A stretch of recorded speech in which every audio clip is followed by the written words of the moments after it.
Okay, so this was our review for our first test. Now, I'm going to go through it pretty quickly, so if you need to, you can always slow it down or you can always go back to something. So there's a number of things that were on this review that I won't actually put on the final test. Notice this is a test from a few years ago that I used as a review, so it is a little bit harder. It was from an honors class, and again, it's going over everything from those 7 sections that we've done.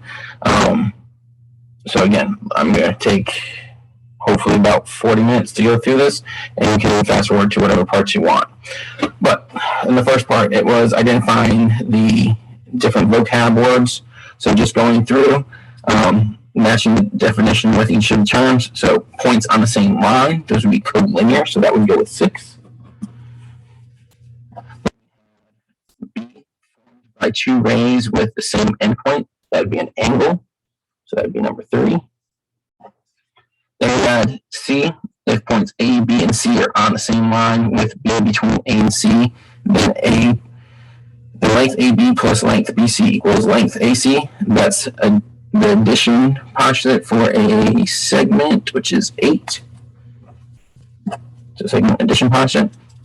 Then on D, it says an infinite number of, and I feel like it's out of focus on me. Try to focus it again. There we go. An infinite number of points on a straight path that extends in opposite directions with no end or thickness. So again, since it's infinitely in a straight path in both directions, that would be a line, which is number 7. E, part of a line that consists of one endpoint and all the points on the line side of that endpoint, that would be a ray, which is number 2. So 2 is E. Then we have for F, if point D is on the interior of ABC, then measure of angle ABD plus measure of angle DBC is equal to measure of angle ABC. So again, addition postulate, this time it's of an angle, so that would be F for number 1. And then for G, an infinite number of points in lines on a flat surface extends infinitely without end and has no thickness. That's a plane, so that's 9. A location in no size, that's a point. And part of a line that consists of 2 endpoints and all points between them, that's a segment. So that was the first part with the vocab. Naming stuff. So yeah, for the most part on the test, I'm not going to ask you to name things specifically, but you're going to have to know how to read stuff and know what parts they're talking about. So on here it said name a line that is on plane R. Well, there's lots of lines that are on plane R. This is plane R. So there's 2 lines drawn on plane R, but there's multiple ways to name each one. So this line I could call AB. It's line AB, so I put the line over top. Or I could say that it is line BA and use them in the opposite order. That would also be fine. So I've italicized lowercase l here, so I can say this is line L. Line L. And then for the next one, and number 11, name a ray that is collinear to line L. So for line L, we could use one of 2 rays, either ray BA or ray AB. So there's 2 different rays there. The other thing that I forgot to mention, number 10, there was another line that we could have used. So this was all for naming this one line. We could have also done this line. So if you hadn't done that line, we could say line EC or even EB, because B was on that same line. EC, versus any of those 3. Plus, we could also call that one line M. So line M. So lots of options on number 10. Number 12, name a segment that is collinear with line M. So a segment, it has to use any of these 3 points that are on M. So we could have said EB, or we could have said, again, the reverse of that, BE, or we could have said BC, or CB, or EC, or CE. One of those 6 things. And now notice the notation, it has the segment over top instead of the line with the 2 arrows. Number 13, what is another name for angle 1? Well, angle 1, so talking about this angle. Now you can't name it with only one letter because there's more than one angle coming off of the vertex B. So we have to use B in the middle, and we have to use A and E on the 2 sides of our angle. So we could either call it ABE or EBA.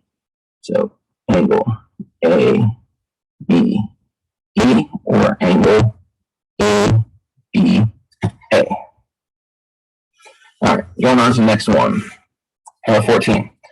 Find the length of AB given a number line below. So on this one, you have a number line. It only gave you the 2 points. I didn't put any of the dashes on there, so I really wanted you to try to use subtraction to find this. So if we had 5 minus -3, again, it's always absolute value because it's always a positive number. But minus a negative becomes plus a positive, so we're really adding a positive 3. So 5 plus 3 is going to give us 8. That would be a distance or a length between those 2 numbers. 15. Point B is between A and C. This one does not have a diagram, so I would recommend drawing one. So first, draw segment AC. So that B is between A and C. Again, it doesn't say it's bisecting or directly. It doesn't say, so we don't know exactly where it goes. So it's not going to be drawn to scale. And it says if AB equals 6, and AC equals 15, so the whole thing equals 15. Set up as the equation, you can. 15 is the whole thing. It's going to be equal to 6 plus x. And then our answer, we're just subtracting 6. So we end up with x is equal to 9. And that's our answer. 16. What is AM? Given M is the midpoint. So now they told us M is the midpoint, so we know that these 2 are congruent. If those 2 are congruent, we can set them equal. So 9x minus 2 is equal to 14x. Sorry, not 14x. 14 plus 5x. Again, we're saying them equal because we know they are congruent because M is the midpoint.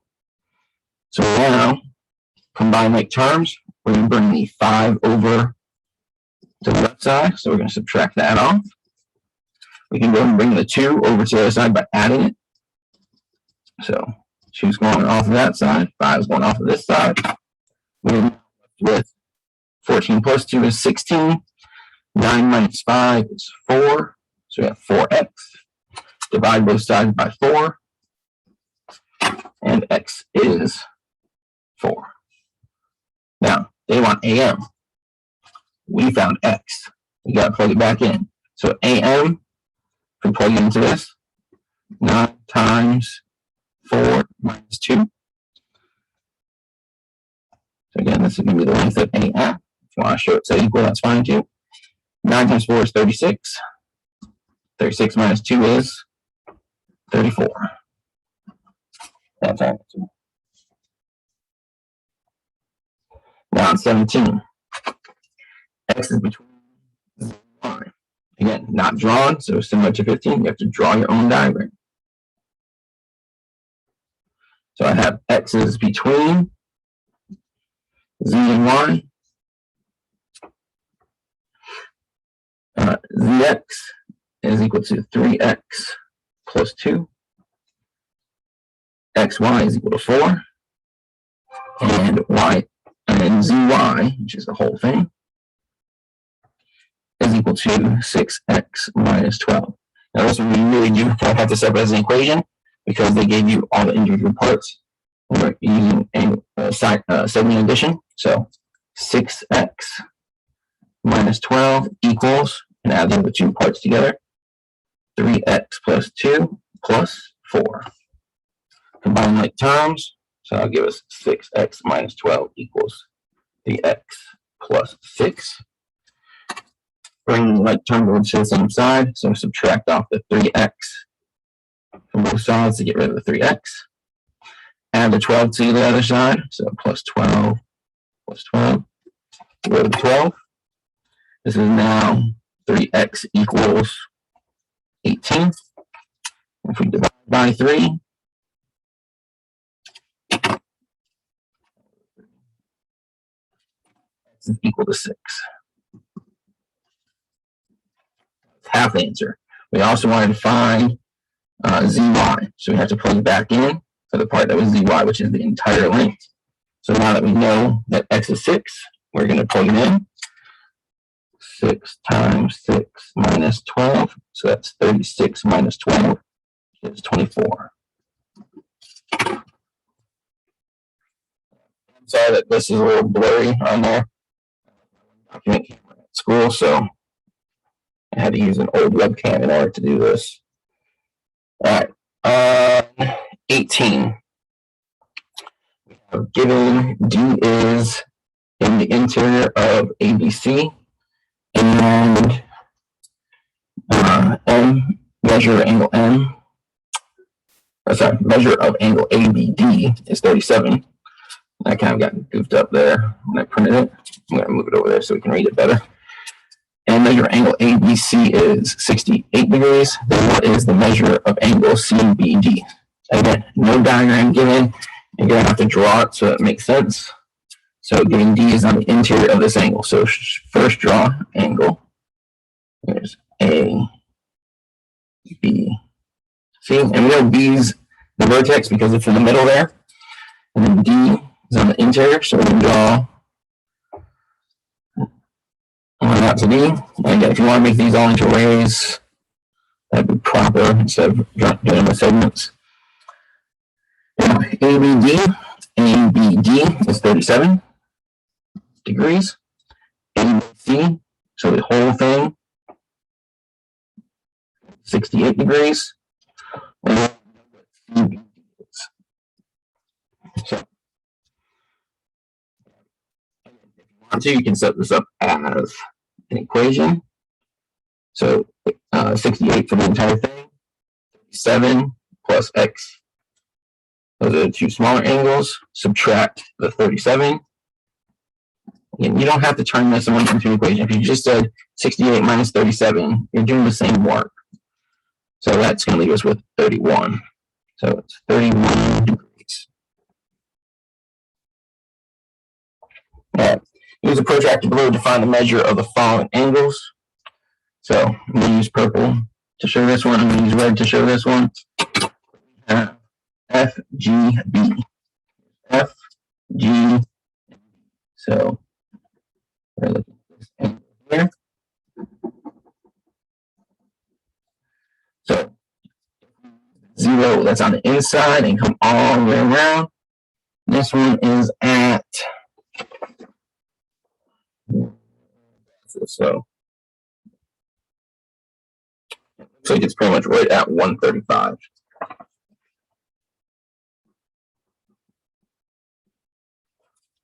And the other one, so we have B, G, D, highlight this one in red. Now, the last one I read from the 0 mark, so I use that inside row. This one, neither one of the rays is at a 0 mark, so you have to stick with whichever set numbers you want, whether it's the outside or inside, but make sure you use the same ones both time. This one, I'm going to go ahead and do the inside, so I have 135 on the inside. And over here, on the inside, it's at 60. So I'm going to subtract the difference. 135 minus 60. That's going to give us 75. So that's going to be my angle measure. I could have done the same thing with the exterior numbers as well. If you subtract the two exterior numbers, we would have had 45 and 120. So if you did 120 minus 45, you would also get 75.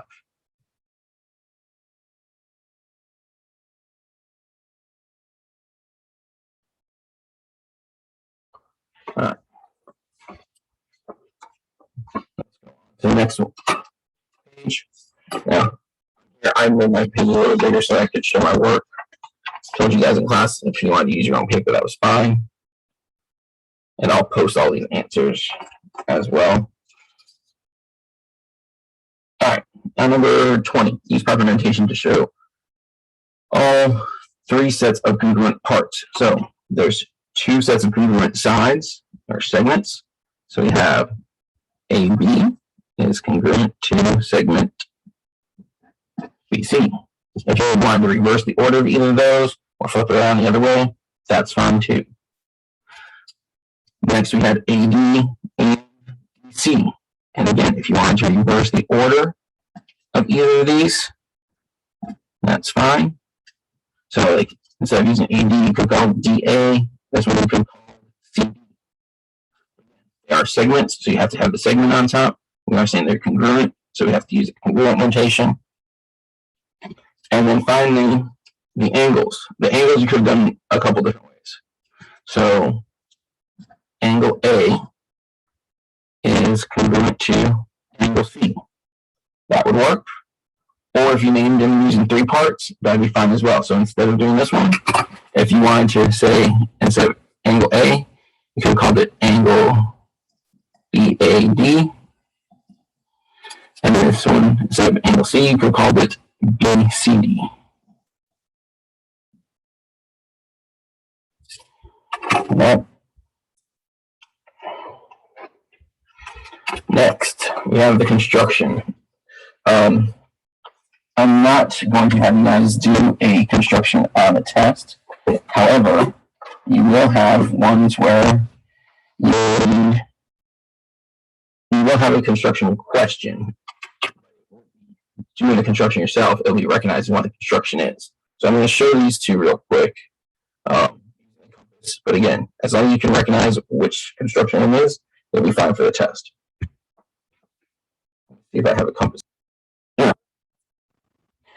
The news is I was able to find a compass. I wasn't sure if I had one here at home, but I did find one here in the office. So let's go ahead and do this one. So it said use a compass to mark point N, with endpoint M, so that MN is a copy of AB. Then construct the perpendicular bisector of MN. So first thing, copy this segment, open the compass to that length. So I got that length, move it over here. So that's the copy part. We copied it on there. This is now going to be point N. It also asked us to bisect this. So going a step further, gotta make sure the compass is open more than halfway. Swing an arc above and below.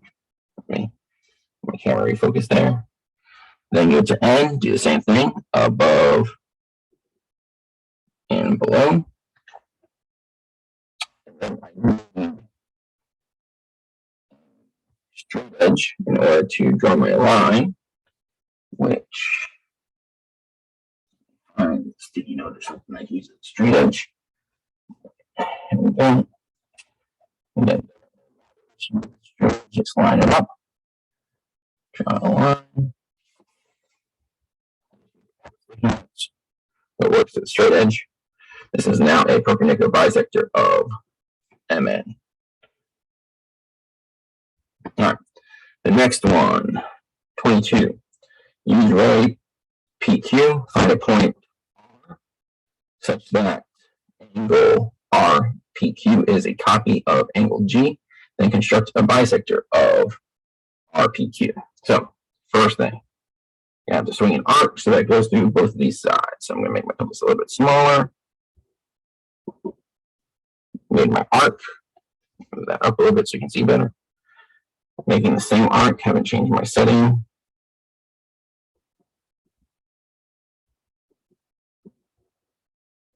So I got my arc. Now I need to open up the width of the 2 intersections of that arc and copy that onto the other one. use a straight edge to draw a line. Again, I'm just using a side of some sticky notes. It doesn't have to be a ruler. That's a line. Or actually, technically, that's a ray.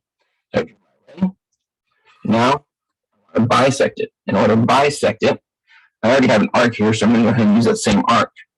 And from each of the points, I'm going to swing the arc out in front of my angle.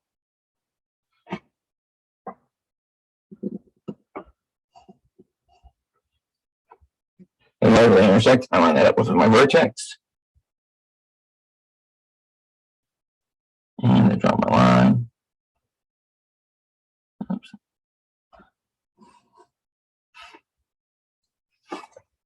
Picture like something like that. So we copied an angle, and then we did an angle bisector. On number 23, it said, based on the construction, which statements must be true. So looking at that construction, I can tell that that's an angle bisector. So since we have an angle bisector, which is the same construction we just did there, that means that the angles must be congruent. So we have, let's see, measure angle ABD is equal to half of CBD. No, those two should be congruent, so that's not right. Not that one. ABD is equal to CBD. All right, that works. Now the directions did say select all that applies. So let's check the other one still. Again, this first one did not work. On C, ABD is equal to ABC. So the small angle is equal to big angle. No, that doesn't make sense.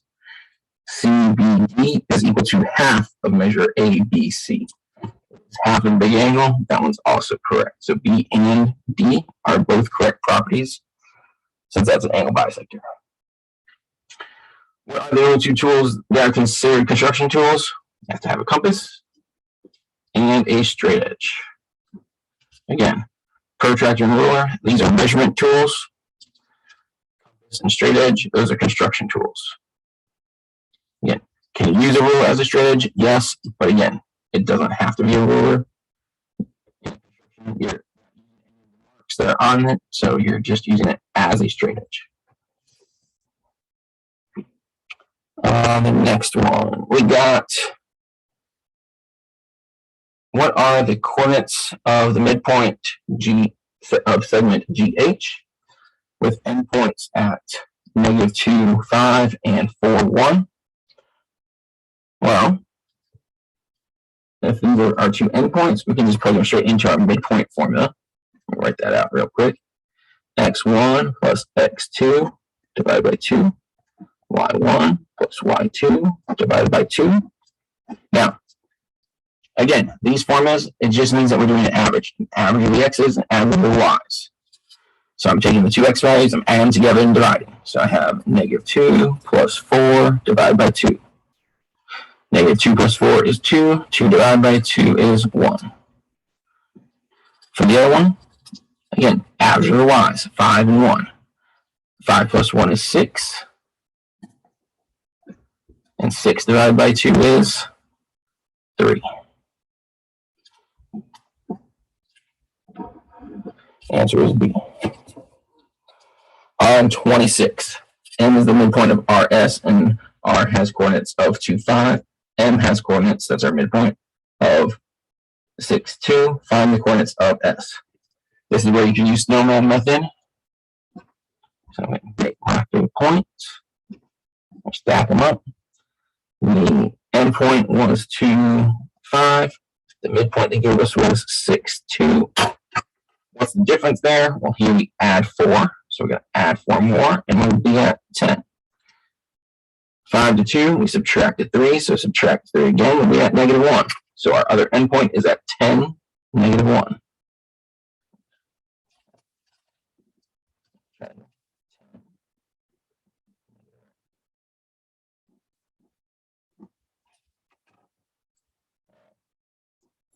$27.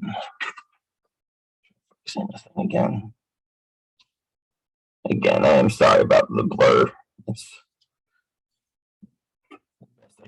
camera to work. 27. Find the length of VW. Show all work. So here's segment VW. Again, you can use your distance formula, which is d equals the square root of x2 minus x1 squared plus y2 squared. Or you can use Pythagorean theorem. C squared equals a squared plus b squared. Remember, it's the same thing. So I'm going to show it both ways on this one. For 27, the x values go in for our two x values in the equation. Our two y values go in for the two y values of the equation. And if you're wondering how I plug them in, oops, a comma.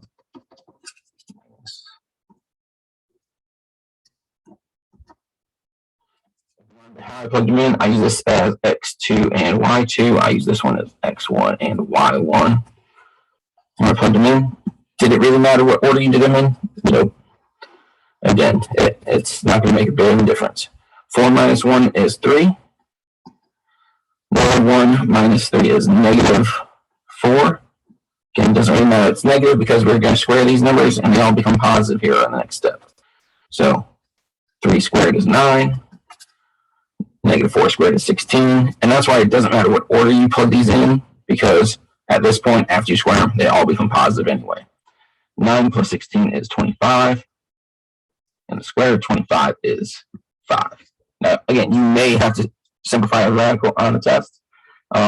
If you do, I will give it to you as a multiple choice. So as long as you're able to identify the one that's the same, you'll be good. But that's our length. If we did it as Pythagorean theorem, if you think it's slightly easier, because you just make this into a triangle, we're looking for C value over there. These would be my A and B values, so this would be 3 and 4. So I'd have C squared equals 3 squared plus 4 squared, which is essentially what we had in the third step over here. So we save some steps. 9 plus 16, which is then 25. Square root both sides, and you get 5. Same answer, slightly less work. All right, 28. 28, I'm actually going to skip. I'm not even showing you how to do it yet. We haven't covered it. And we're not going to cover it until a section way later in the year when we talk about similar figures. So you won't see that yet. All right, let's go on to the next one. Now, again, I would post those answers as well on a separate sheet online. The next one, there's a few others that I'm going to skip on this one. But again, I'll show you the majority of it. But we don't have to do every single one of these, since I'm not going to test you on every part of this. And we did not do really anything with the paragraph proofs. So you're not going to see paragraph proofs yet until another test. All right, so from the very beginning. So this is on the other side of the worksheet now. This is from section 1.4 through 1.7. Negation. And that's where we are going to the statement and opposite. Let's see. Well, I like doing vocab by reading through these because it's easier for me to then just match up to the word instead of reading these multiple times. I'm just reading these once and matching up to the words. So let's go ahead and start with A. 2 angles with a sum of 180. So 2 angles with a sum of 180. That is supplementary angles. So that's going to be 3. Then we had B, the opposite meaning of the original statement. That's our negation. Then we have number 2, adjacent angles. Adjacent angles. Again, right next to each other, but let me keep going down the list. C, two adjacent angles whose non-common sides form a line. That would be, if we're talking about a linear pair, that'd be 5. The 2 angles with a common ray but no common interior. There's adjacent, D. 1, 2 angles whose sum is 90. That's complementary, so that's E for 4. So D, A, E, C. Next part.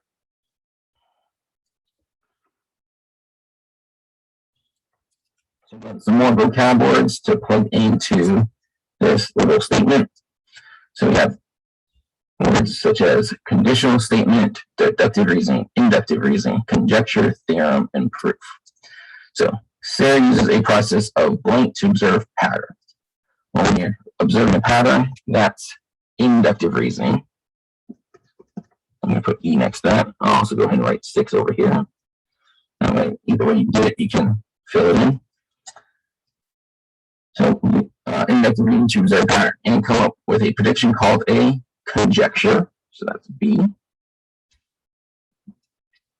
Sarah's teacher had her change it into a blank using an if-then format. That's a conditional statement.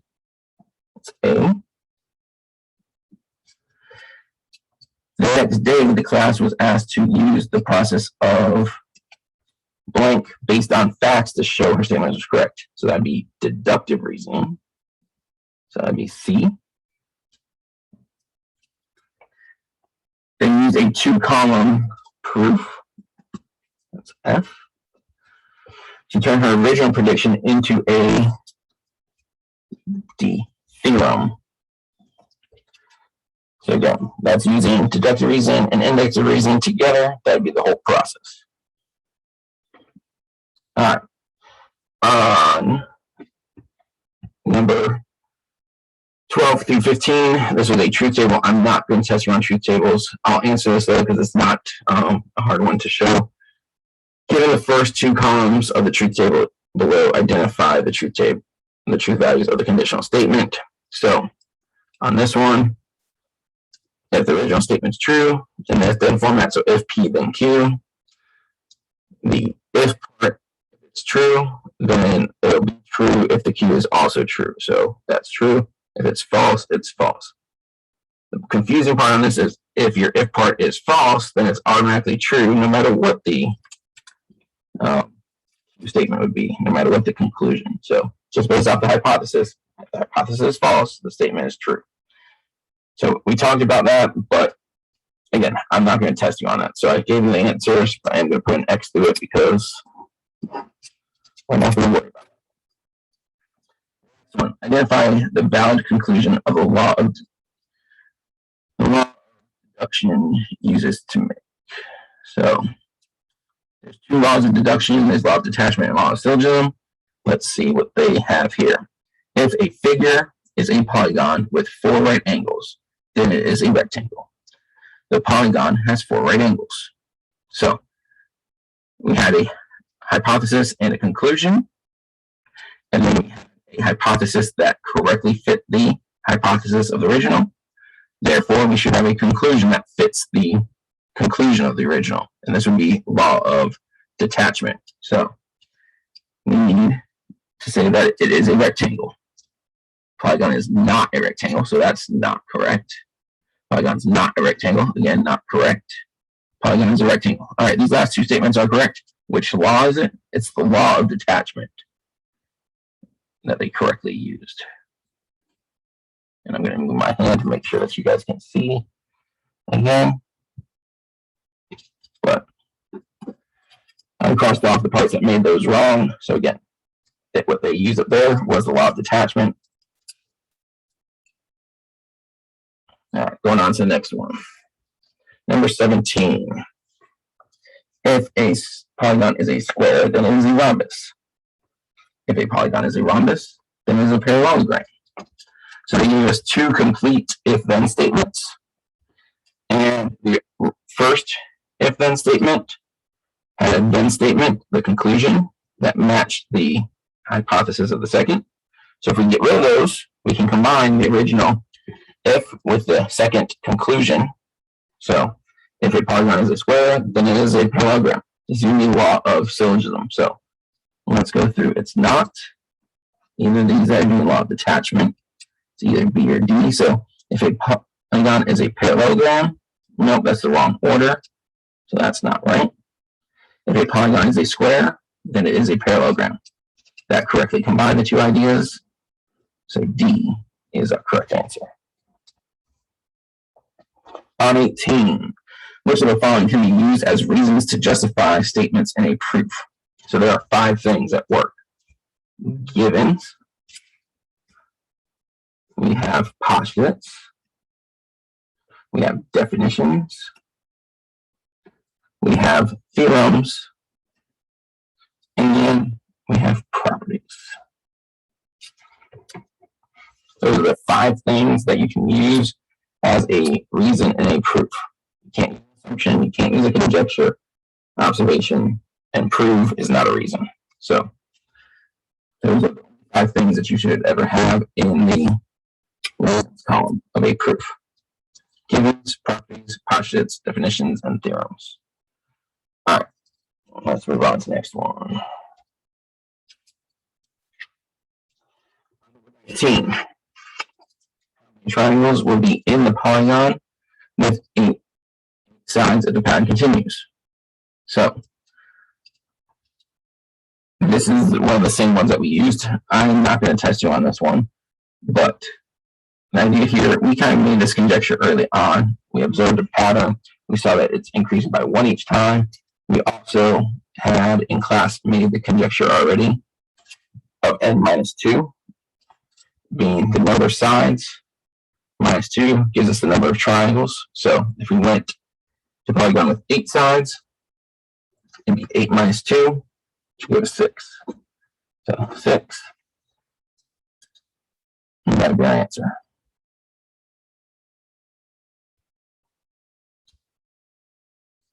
The next one. What is the truth value of the following statement? If true, provide an example. If false, provide a counterexample. So if a number is prime, then 2 is not a factor of the number. So if a number is prime, then 2 is not a factor of the number. That is false. Now, there's only one example that makes this false, but that would be our counterexample here. 2 has factors of 1 and 2. 2 is prime, but one of its factors is a 2. Right. Besides that, all the other prime numbers that wouldn't work for it. Because again, a prime number is only has factors of 1 and itself. So 2 has the factors of 1 and 2. That's why that statement's false. Now, if it had said that if a number is prime, then a number is even, and then some reasoning, not going to be true because of 2. All right, so 21. If 2 angles form a linear pair, then they are supplementary. Well, 2 angles form a linear pair. They're going to be 2 adjacent angles that form a line, and they will always be supplementary. So that is true. Give me 1 second. Number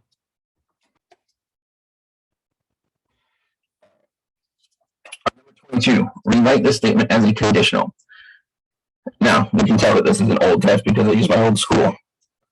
Leonard will win the football game if they score more points than the other team. So, it said Leonard will win the football team if, here's the if, they score more points than the other team. So this is the if part of the statement. So if they score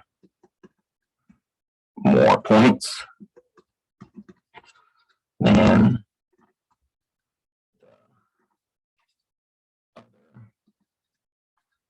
the team, then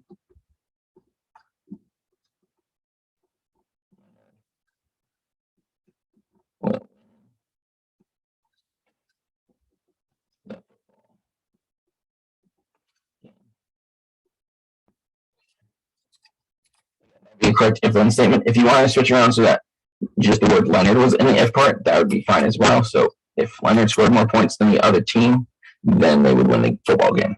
That'd be a true statement. 3. When can you write a biconditional statement? So you can write a biconditional statement if the original conditional and the converse have the same truth value. If the original statement, the converse,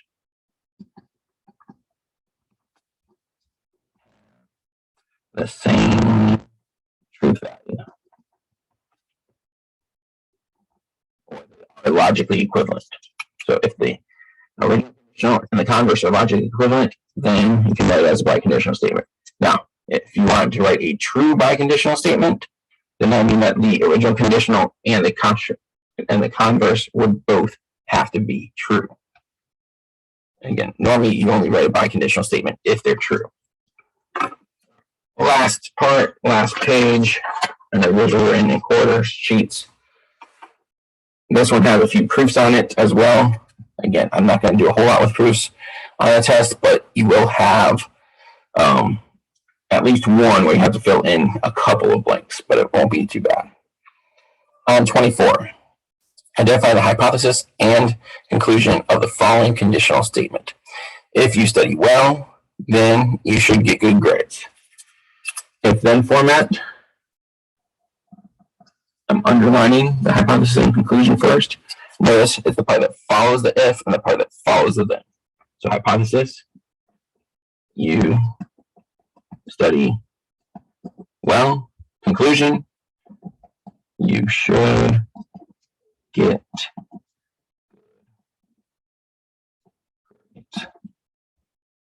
oops.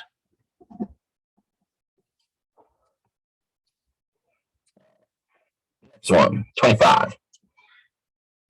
All right. Given the following statements, write the related conditional statements and state the type of conditional made. Conditional, converse, contrapositive, inverse, and biconditional. So P is going to be it is a sunny day, and Q is going to be it is summer. So if P then Q, this will be our original conditional statement.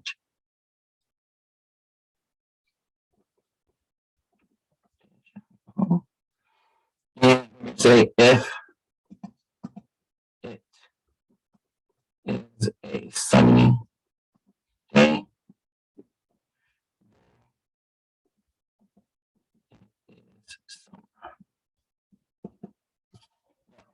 again, it doesn't say anything about the truth value. It's not a true statement, but we're not worried about truth value right now. We're just writing the statements as is. So now we have the negation symbol. So if not P, then not Q. Now we're negating both parts, but we're leaving in the same order. This would be a converse. Sorry, an inverse, my bad.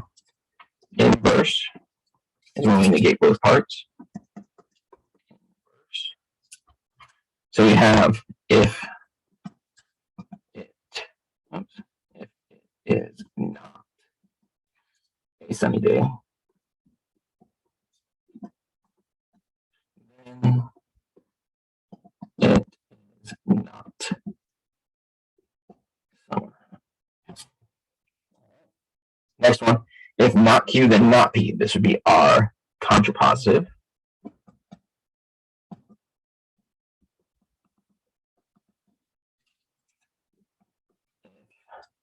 If it is not summer,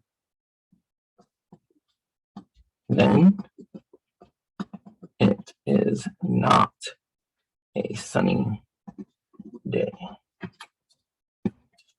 And finally, if Q, then P, this is our converse. If it is summer, then it is a sunny day.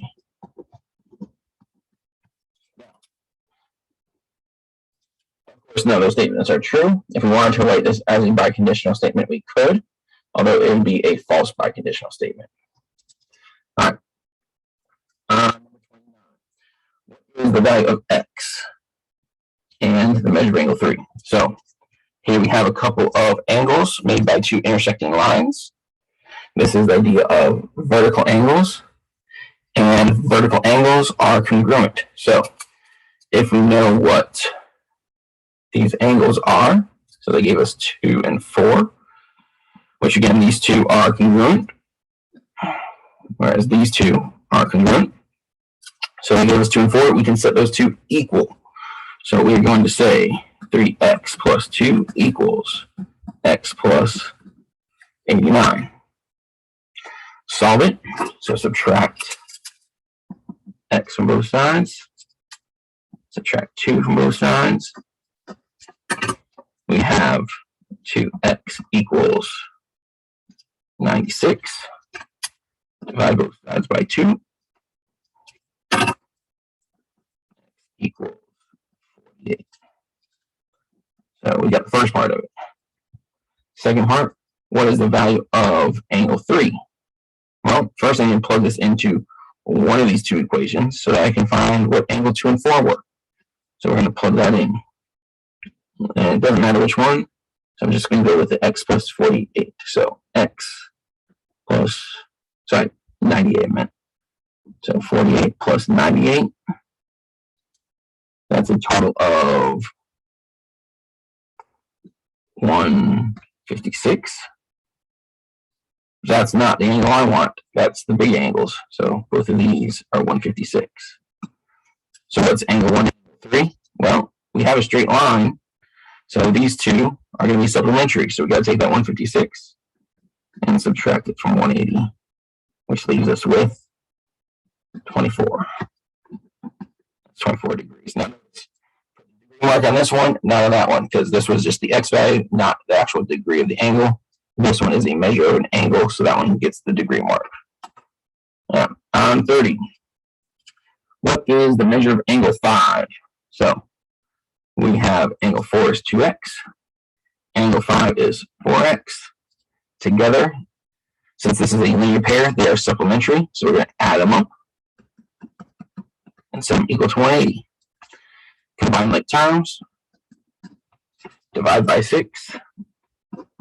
X is 30. We want angle 5, so we're going to plug it back in. So measure of angle 5 equals 4 times 30, which is 120. Again, it's an angle measure, so it's in degrees. All right. Moving on to the other part of this sheet, we have 31 through 39 is a proof. So we got 2 proofs here. Again, I'm not putting that many proofs on your test. I'm going to make yours pretty straightforward, pretty easy.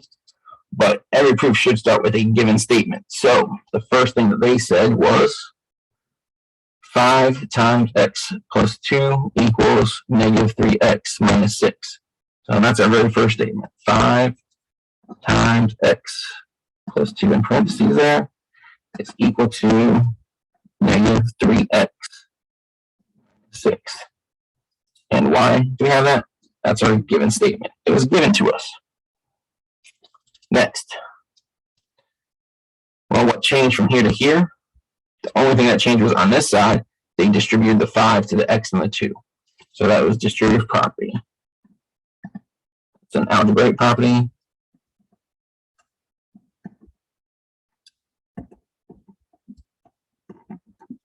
That's just distributive property, not of equality. Anytime you see of equality, it's because they did something to both sides of the equation. So here, the next step, what changed from here to here? Well, the 3x, they got rid of negative 3x by adding 3x to both sides. So that was addition property of equality. Then on this one, we got rid of the 10. Well, how did 10 go away? We subtracted it from both sides. So subtraction property of equality. Subtraction property. I'm fine with abbreviations. So subtraction property of equality. Next, from here to here, well, how to get rid of the 8? We divided. And we divided 8 on both sides, so division property of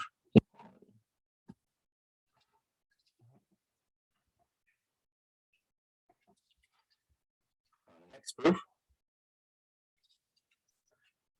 Notice, start with a given statement. Well, there was only one given statement at the beginning, and that is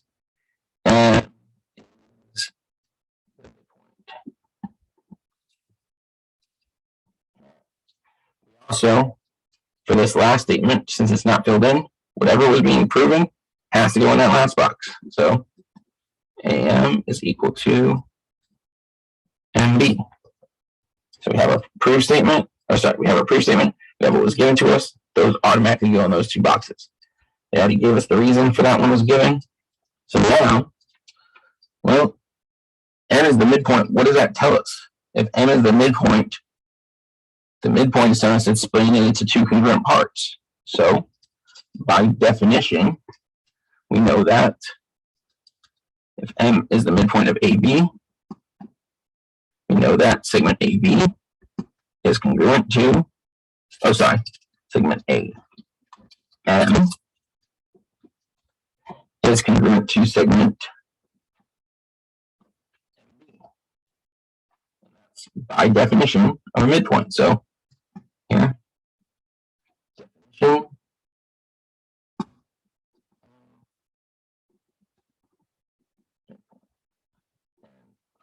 with abbreviations. I will breathe definitional times. I'll abbreviate property of equality.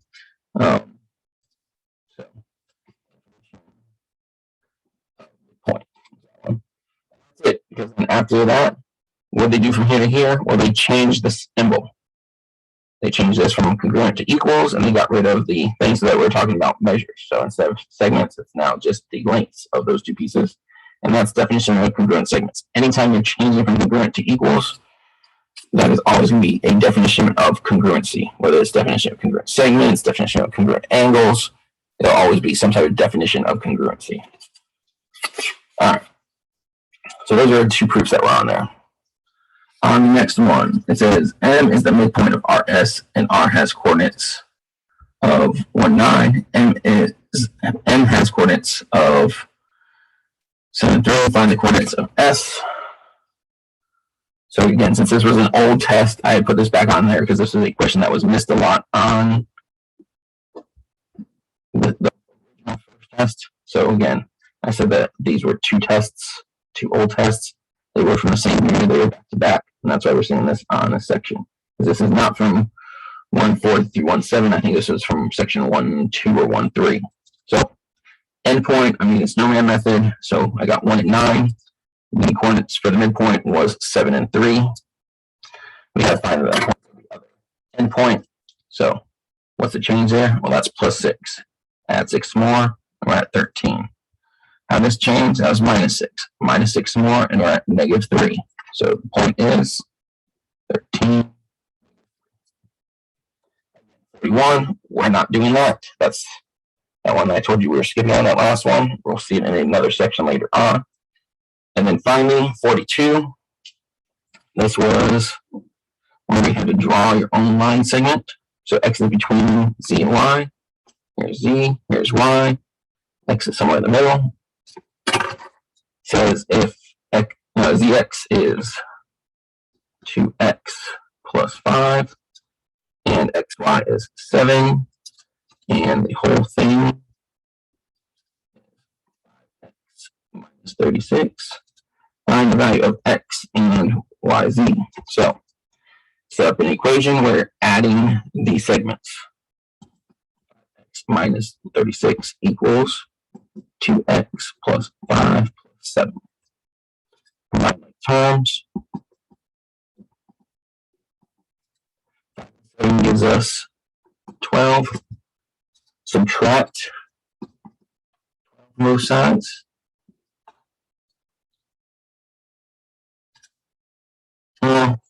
Actually, let's go the other way because I like having my x value on the left side. It's just a preference thing. You can do it either way, but I like having my x over here. So I'm going to subtract 2 from both sides. 2x. 36. So that gives me, again, those cancel off, these cancel off. 5x into negative 2x gives us 3x. 12 and 36 gives us 48.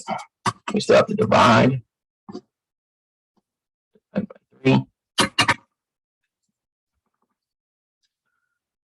So x equals, what is that, 16?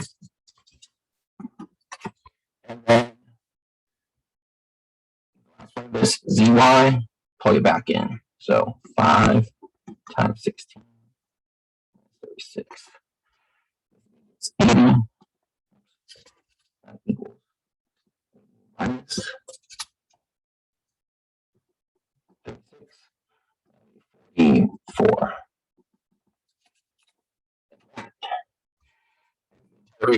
So I'm not sure how much time that actually took, but I'll post this on YouTube and have it up for you guys. Again, if you want to go back and watch any of it, again, you can always go back and watch it again. Or watch just one piece of it. And again, sorry about how blurry some of it is. The camera I used was quite old. See you tomorrow.